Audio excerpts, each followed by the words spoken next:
சீக்கிரம் மாறும் மாறனாகா, சீக்கிரம் மாறும்.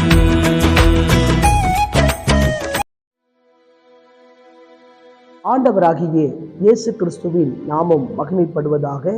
இந்த மே மாத வாக்குத்தத்த செய்தியாகவும் 1859வது காலை மன்னா செய்தியின் மூலமாக உங்களை சந்திப்பதில் மிக்க மகிழ்ச்சி அடைகிறேன். இந்த ஆண்டு இப்பொழுதுதான் ஆரம்பித்தது போல இருந்தது. 4 மாதத்தை நிறைவு செய்து 5வது மாதம் முதல் நாளில வந்திருக்கிறோம். நாம் நிற்பதும் நிர்மூலமாகாதிருப்பதும் தேவனுடைய கிருபை, அவருடைய இரக்கம் நம் மேல அதிகமா இருக்க போய்தான் இந்த புதிய மாதத்தை காணும்படி கிருபை பாராட்டியிருக்கிறார். தொடர்ந்து இந்த மே 1ஆம் தேதி இது ஒரு தொழிலாளர் தினமா இருக்கிறது. நம்முடைய தேசத்தில் ஒரு நபருக்கு கீழே வேலை பார்க்குற எல்லா தொழிலாளர்களுக்காக நாம் ஜெபிக்க வேண்டும். அவங்களுடைய கஷ்டங்கள், பாடுகள், வேதனைகள் மாறும்படியாக, அது மாத்திரமல்ல ரட்சிக்கப்படாதவர்கள் ரட்சிக்கப்படும்படியாக, எல்லா தொழிலாளர்கள் மீது என்னுடைய இரக்கம் இருக்கும்படியாக ஜெபிப்போம். விசேஷவனமாய் எல்லா எஜமான்களுக்காக ஜெபிக்க வேண்டும். ஒரு நபருக்கு வேலை கொடுத்து அவங்க கீழே வேலை பார்க்காங்கல்ல, அந்த எஜமான்களுக்காகவும் ஜெபிப்போம். அவர்களையும் தேவன் ரட்சிக்கும்படியாக இந்த நாளிலும் இந்த மே மாத வாக்குத்தத்த செய்தியாகவும் காலை மன்னா செய்தியாகவும் தேவன் நமக்கு நினைப்பூட்டின அற்புதமான ஒரு தீர்க்க தரிசனமான வசனத்தை சொல்லும்படி விரும்புகிறேன். ஏசியா எழுதின தீர்க்க தரிசனத்தின் புஸ்தகம் 49ஆம் அதிகாரம் 13ஆம் வசனத்தினுடைய பின்பகுதி சொல்லப்பட்டிருக்கிறது. சிறுமைப்பட்டிருக்கிற தம்முடையவர்கள் மேல் இரக்கமாயிருப்பார். சிறுமைப்பட்டிருக்கிற தம்முடையவர்கள் மேல் இரக்கமாயிருப்பார். எனக்கு பிரியமான கர்த்தருடைய பிள்ளைகளே, அன்பார்ந்த தேவ ஊழியர்களே, அருமையான நண்பர்களே, நம்முடைய வாழ்க்கையில ஒரு சிறுமை இருக்கலாம். ஆனால் நீங்களும் நானும் ஆண்டவருடைய பிள்ளைகளாய் இருக்கிறோம். ஆகவேதான் வசனம் சொல்கிறது, தம்முடையவர்கள் மேல் இரக்கமாய் இருப்பார். நீங்களும் நானும் எப்பேற்பட்ட ஜனம் தெரியுமா?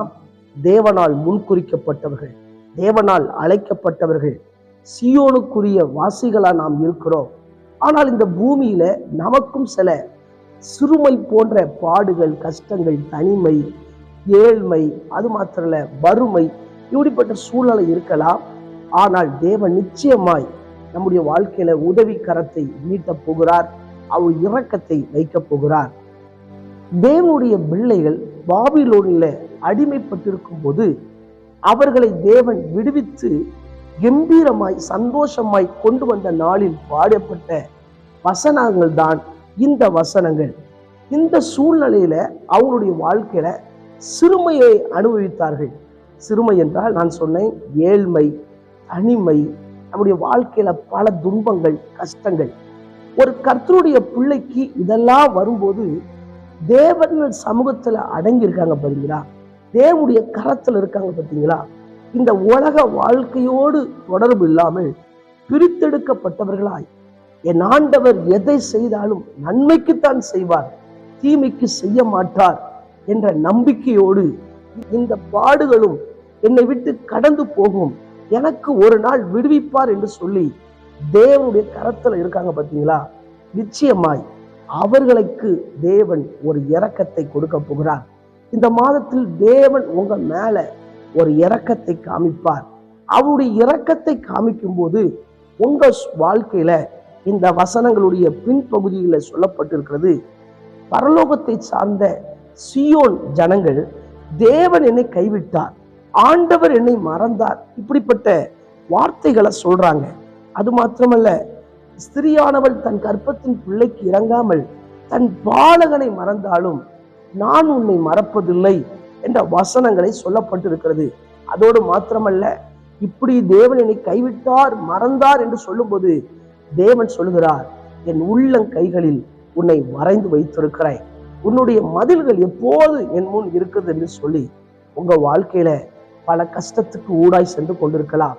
ஆனால் நீங்கள் தேவனுடையவர்களாய் இருக்கும்போது தேவன் நிச்சயமாய் உங்க வாழ்க்கையில ஒரு இரக்கத்தை காமித்து விடுவிப்பார். புதிய ஏற்பாட்டு காலங்களில தேவன் அநேக மக்களுக்கு விடுதலை கொடுத்திருக்கிறார், சுகத்தை கொடுத்திருக்கிறார். இதெல்லாம் இரக்கத்தை குறிக்கிறது. உங்க வாழ்க்கையில அநேக வருஷங்களா இந்த தேவை எனக்கு இருக்கு, இந்த பிரச்சனை மாறணும், இதுல நான் சிறுமைப்பட்டு இருக்கிறேன், இது எனக்கு இல்லை, என் வாழ்க்கையில் என்னைக்கு உயர போற, அப்படிப்பட்ட சூழ்நிலை இருக்கலாம். சில நேரங்கள்ல சிலர் திருமணமாகாதது ஒரு சிறுமை போல இருக்கலாம், கர்ப்பத்தின் கனி இல்லாதது ஒரு சிறுமை போல இருக்கலாம், வேலை இல்லாதது ஒரு சிறுமை போல இருக்கலாம், நல்ல ஒரு சமாதான சந்தோஷம் இல்லையே, இது ஒரு சிறுமை இருக்கலாம், ஊழியத்துல வளர்ச்சி இல்லையே, ஆத்துமாக்கள் வரவில்லையே, இது ஒரு சிறுமையா இருக்கலாம். சில நேரங்கள்ல சத்துருக்கள் நம்மை பார்த்து பல காரியங்களை பேசலாம், அது ஒரு சிறுமையா இருக்கலாம். தேவன் எல்லா சூழ்நிலையிலிருந்து நம்மளை விடுவித்து அற்புதமாய் நடத்த போகிறார். ஆகவேதான் வசனம் சொல்கிறது, சிறுமைப்பட்டிருக்கிற தம்முடையவர்கள் மேல் இரக்கமாயிருப்பார். அவருடைய பிள்ளையாய் நீங்கள் நாளும் இருந்தால் நிச்சயம் அவருடைய இரக்கம் இருக்கும். அவருடைய இரக்கம் இருந்தால் நிச்சயம் தேவன் நம்மை விடுவித்து அடுத்த எல்லைக்கு கர்த்தர் கொண்டு செல்வார். வேதத்துல சங்கீதக்காரன் தாவீதுடைய வாழ்க்கையில இப்படிப்பட்ட சூழ்நிலை வந்தது.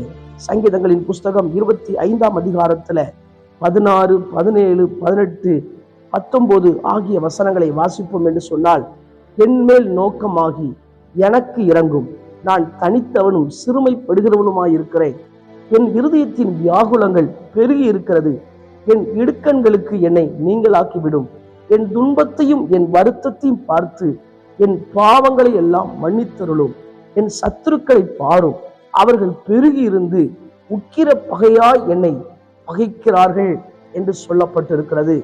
ஆகவே நீர் அவர்களிடம் இருந்து என் ஆத்துமாவை காப்பாற்றி என்னை விடுவித்தருளும், நான் வெட்கப்பட்டு போகாதபடி செய்யும், உம்மை நம்பியிருக்கிறேன் என்று சொல்லி சங்கீதக்காரன் தாவீது அவர் புலம்புகிறார். நம்முடைய வாழ்க்கையில அநேக வருத்தம், அநேக துன்பம், அநேக சத்துருக்கள் பேசிக்கொண்டிருக்கலாம். ஆனால் தேவன் நம்முடைய வாழ்க்கையில இருக்கிறார். தேவனால் நடத்தப்படுகிறவர்களுக்கு சில நேரங்கள்ல இந்த சிறுமையை தேவன் அனுமதிக்கிறார். எதுக்கு தெரியுமா? ஒரு விடுதலையை தருவதற்காகத்தான் அனுமதிக்கிறார். சந்தோஷமா இருங்கள். கடந்த ஆண்டுகளிலே பல வருஷங்களாய், பல மாதங்களாய் எதெல்லாம் சிறுமையை அனுமதித்துக் கொண்டிருக்கீங்களோ அந்த சிறுமையெல்லாம் மாற்றி தேவன் உங்க மேல ஒரு இரக்கத்தை வச்சு உங்களை உயர்ந்த அடைக்கலத்தை வைக்க போகிறார். சந்தோஷப்படுங்கள். நீங்கள் கம்பீரிக்கிற அளவுக்கு உங்களை மகிழ்ச்சிக்குள்ளாக நடத்த போகிறார். கண்களை மூடி ஜெபிப்போம். எங்களை நேசிக்கிற நல்ல தகப்பனை, இந்த வேலைக்காய் வருகிறேன். தொடர்ந்து இந்த மாதத்திலும் எங்க மேல ஒரு இரக்கமாய் இருப்பீரான் ஜெபிக்கிறேனப்பா. எல்லா சிறுமைகளையும் கர்த்தர் மாற்றுவீரான் ஜெபிக்கிறேன். ஆண்டவரே, உன் துக்க நாட்கள் முடிந்து போகும். ஆண்டவரே, இந்த வார்த்தையின்படி எல்லாருடைய துக்கங்களும் முடிந்து போகட்டும் ஜெபிக்கிறேன். இவர்களுக்கு ஒரு ஆறுதலை அளிப்பீரான் ஜெபிக்கிறேன். இரக்கத்தை காமிப்பீரான் ஜெபிக்கிறேனப்பா. அநேக சுகங்கள் இயேசுவின் நாமத்தினால இவங்க எதிர்பார்த்து கொண்டிருக்கிற விஷயத்துல ஒரு நன்மை நடப்பதான் ஜெபிக்கிறேன். இவங்க புலம்பல ஆனந்த களிப்பாய் மாற பண்ணுவீராக என்று ஜெபிக்கிறேன். பிறந்த நாள், திருமண நாளை நினைவு கூறுகிற ஒவ்வொருவரையும் ஆசீர்வதிங்க. என் சமூகம் உனக்கு முன்பாக செல்லும் என்ற வார்த்தையின்படி ஆண்டவரே, உங்களுடைய சமூகம் செல்லட்டும் என்று ஜெபிக்கிறேன். இந்த மாதம் வெற்றி சிறக்க பண்ணுவீராக. இயேசுவின் மூலம் ஜெபங்களும் ஜீவனுள்ள நல்ல பிதாவே, ஆமென்.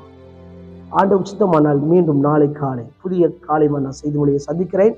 அதுவரை தேவ கிருபை தாங்குவதாக. மாரநாதா, இயேசு வருகிறார். ஆயத்தமாகவும் அனைவரும் ஆயத்தப்படுத்துவோம். ஆமென். அல்லேலூயா. Praise the Lord.